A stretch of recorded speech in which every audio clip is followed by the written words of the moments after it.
Welcome to the Platinum Freight Podcast with Peter McRae, a podcast for business owners sharing the latest news and tips about customs clearance and freight forwarding.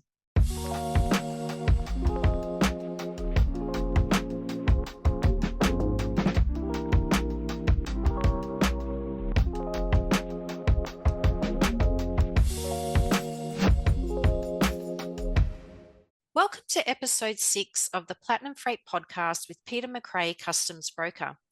Today's episode is on the topic of port charges in Australia. Peter, let's start with an overview. What exactly are port charges and why are they a critical part of the shipping process in Australia? So whenever cargo comes to Australia, it's going to go through a wharf or a port. So if we talk about the vessel, it arrives into the country, arrives at one of the ports, somebody has to pay the port to take the container off the vessel, place it onto the ground, handle the container. So this handling of the container, this unloading process, I guess, of just handling the shipping container from vessel to land, it incurs a fee called a port charge. So every shipping container, every flat rack, every item, whether it's break bulk or whether it's a chemical container, will have a port fee, and that fee basically is charged either on the size of the container or charged on the cubic meters of the goods, how large the item is.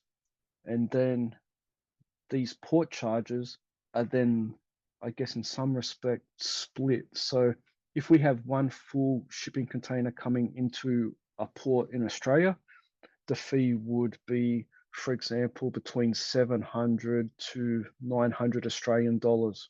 But if we have a sea freight shipment where it's an LCL shipment and the goods are sharing space with other people's goods in a full container, then somebody has to pay the $700 to $900 port fee to the shipping line, but then somebody then has to separate everybody's goods, everybody's cargo from other people's items.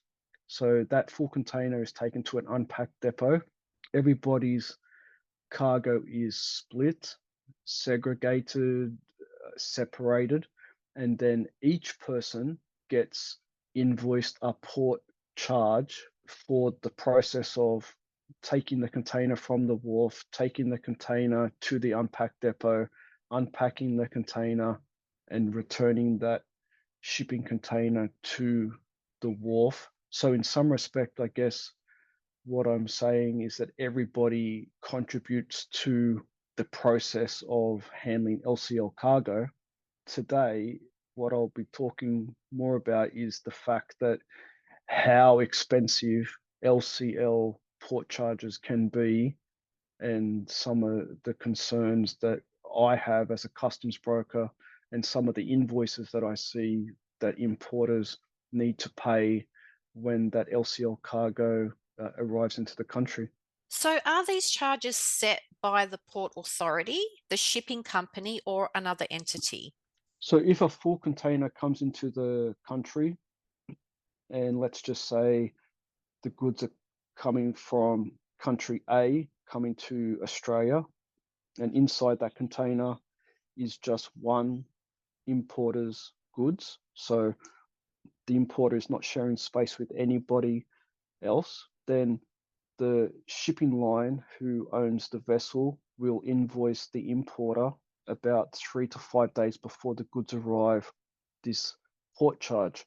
And the shipping line, because they deal with the importer, because they are the ones that have the contract with the supplier, sender, importer, owner, then it's easier for them to collect the port charge, and then the shipping line would then pay the stevedore, the wharf, their fee for handling the unloading of the vessel when that vessel came into the country. So if we think of it in airline terms, we have various airlines traveling around the world.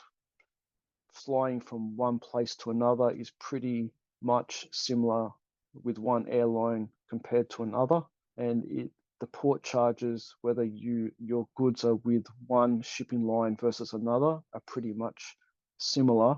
And that's why I would say the fee will be at the very least 700, and at the very most probably close to $1,000, maybe a little bit more, but maybe a little bit less. But, and there's always a but, if these goods are traveling as LCL, then you add another layer, you add another person, you add another business to the process. And because you're adding an extra layer, because you have other people involved, then the fees will increase. And if I now expand on the LCL scenario, an importer in Australia buys the goods from the person overseas. That person overseas, that company overseas will go to our shipping company, our freight forwarder, and say, could you please send this 3 or 5 or 10 cubic meters to Australia? That freight forwarder will then put that cargo in a container with other people's goods, and that container will then travel to Australia, and that freight forwarder overseas will have a connection, will have a contact here, and they will communicate to each other, and they will say, I'm sending a full container of mixed goods with different owners inside the container. Can you please arrange to collect this container from the wharf, take it to your depot, unpack it, let everybody know that the goods are ready for collection, but we want you to charge this fee for this cargo and charge this fee for this cargo.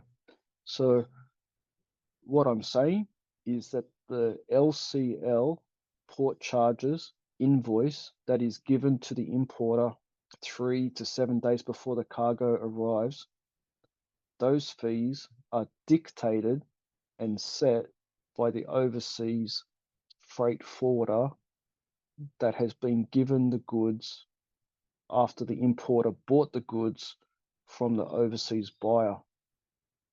So that's a little long-winded, a little complex, a little hard to understand, but it's not a standard fee, and that's where the problem occurs. So one person may be treated fairly, and another person may be treated unfairly. So it's not uncommon for us to see ridiculous fees, and sometimes we refer to it as a shopping list of fees. And there'll be a tax invoice, and there could possibly be 10, maybe 15 different fees listed on that invoice. And if the importer doesn't pay those fees, the importer can't get release of their cargo. And if they can't get release of their cargo, then there's a high risk that the goods will go on storage.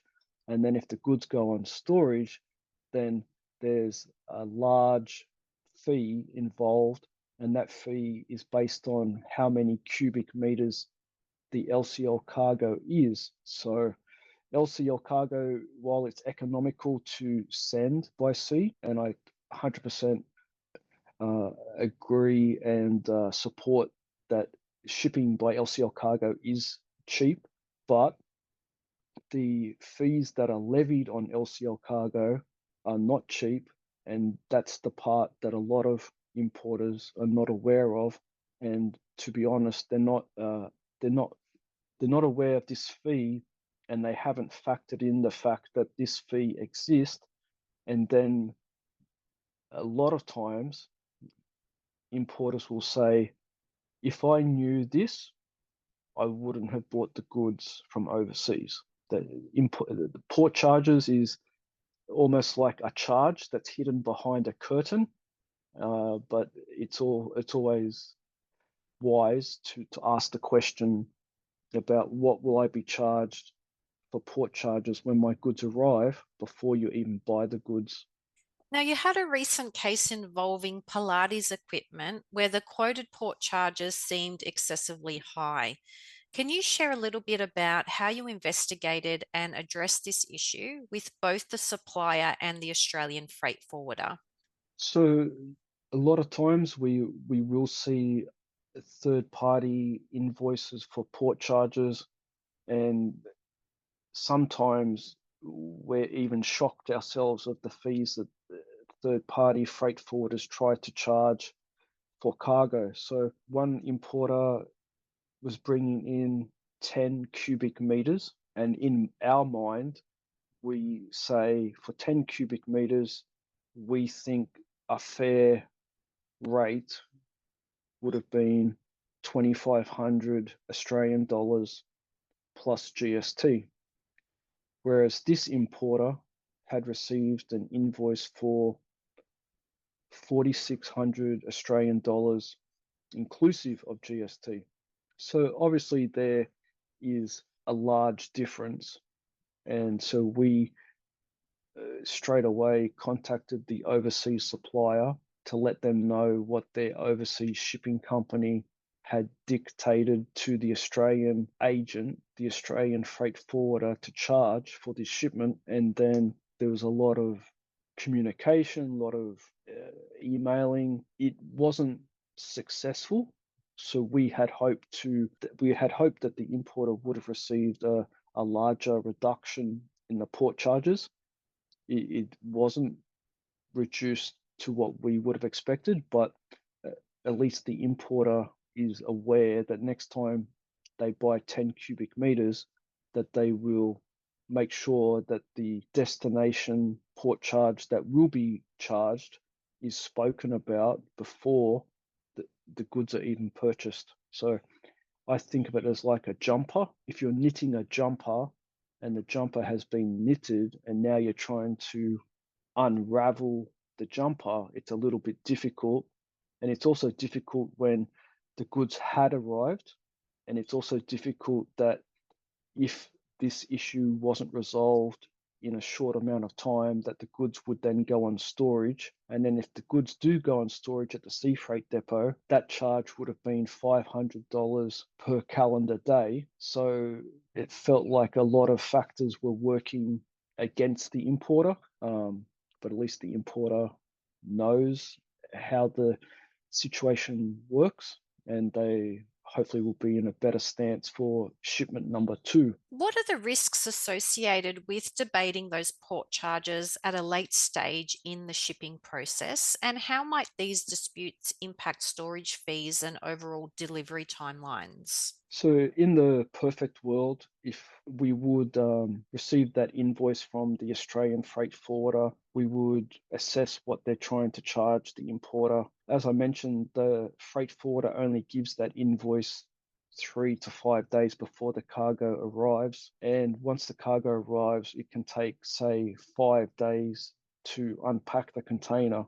So, there's not a lot of time to debate, but as soon as we do know what the Australian freight forwarder wishes to charge for port charges, we jump on to the issue straight away, let the overseas supplier know, because sometimes the overseas supplier may not even be aware of what their shipping company has advised to bill for those port fees. And then, as you can see, you have the overseas supplier, overseas shipping company, Australian shipping company, Australian importer, and us, the customs broker. There's 5 people involved trying to work out how to adjust these port charges that have been set, all amongst trying not to allow the cargo to go on storage. So it is important that we jump onto this and we action this quickly and try to get some sort of adjustment or credit note to the port fees so that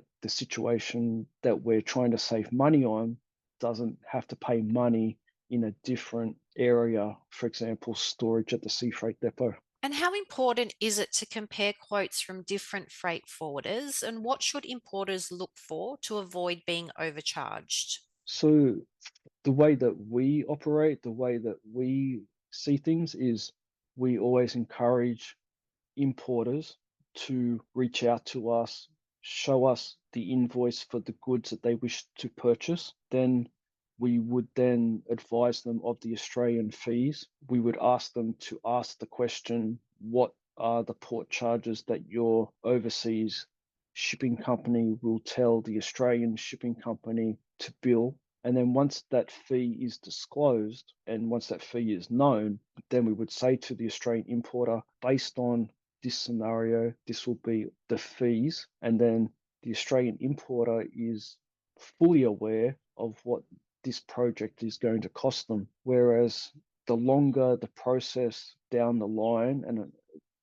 the closer to the cargo arriving into the country, it makes it harder to make adjustments. So the perfect time to make any adjustments or to change tactics or change plan is before the goods have even been purchased from overseas. And our company, we are a freight forwarder. We can move goods from point A to point B. We also understand that we can't compete with some shipping companies and freight forwarders overseas, and we don't wish to reinvent the wheel. And we will say to the Australian importer, on this occasion, on this scenario, we recommend that you allow your overseas supplier to ship the goods, but we do want to make sure that you're not going to be ripped off with Australian port fees. So let's make sure we have the answer to that issue before you allow your overseas supplier to ship the goods for you. And finally, are there any other additional tips or best practices for managing port charges effectively and ensuring transparency throughout the shipping process? As I mentioned, there's like 5 different people involved in a import shipment, and the earlier that everybody is involved and is able to ask the question, then there's no surprises, there's no secrets, and the importer's not just sitting in the dark wondering how much this fee will be. Obviously, the larger the shipment, the larger the port fee charge. And if I was talking about that 10 cubic meter scenario, imagine if the shipment was 15 cubic meters. Imagine if the shipment was larger, and imagine if the rate was higher. Sometimes the importer would say it's not feasible to even pay these port charges, and then they're at a junction where they have to decide, do I pay these fees and wear this as a loss, or do I walk away and surrender the goods because the fees are